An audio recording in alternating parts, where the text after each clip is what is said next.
So today I'm making Kouign Amann, a traditional pastry from Brittany, France. I started by searching on YouTube and first found this recipe by Claire Seffitz, which looked good, but it was also pretty complicated. So I kept looking, eventually landed on a recipe from America's Test Kitchen by this pastry chef Lan Lam, and that's the one I decided to follow. I first mixed some room temperature water with yeast, salt, and regular flour. Blended everything with a spatula for about a minute just to combine it. Then switch on my KitchenAid with a dough hook. I mixed on low speed for about a minute, then increased the medium speed for about 5 minutes. After that, a little break, glass of Perrier. When I came back, the dough was very elastic, almost too elastic and super difficult to work with. It was sticking to my fingers, and I shaped it into this rough circle, this ball, even though the recipe called for a square. Wrapped it in plastic, put it in the fridge. Next, I'm working with the butter. So that's where the recipe diverges a little bit from the traditional method. The butter is cut into squares, mixed with the sugar, and then I put it back into the KitchenAid to blend. Then I spread it onto parchment paper and shaped it into 6x9 rectangle using my rolling pin. That goes into the fridge as well. It definitely looked a lot easier in the video than in real life, but isn't that always the case?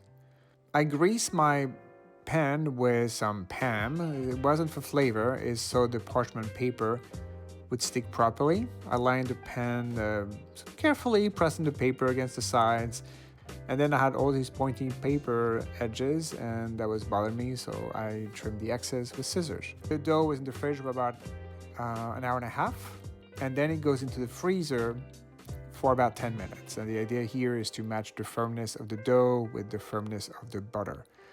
Then comes the rolling. I rolled the dough into a long rectangle, about 18 inches by 7 inches.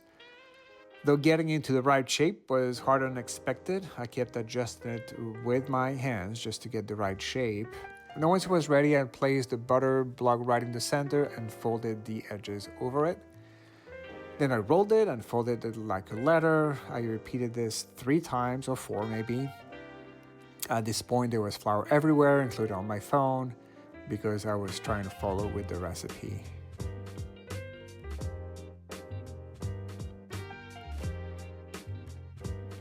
Eventually, I rolled it into an 11-inch square, and I folded each corner towards the center, flipped it over.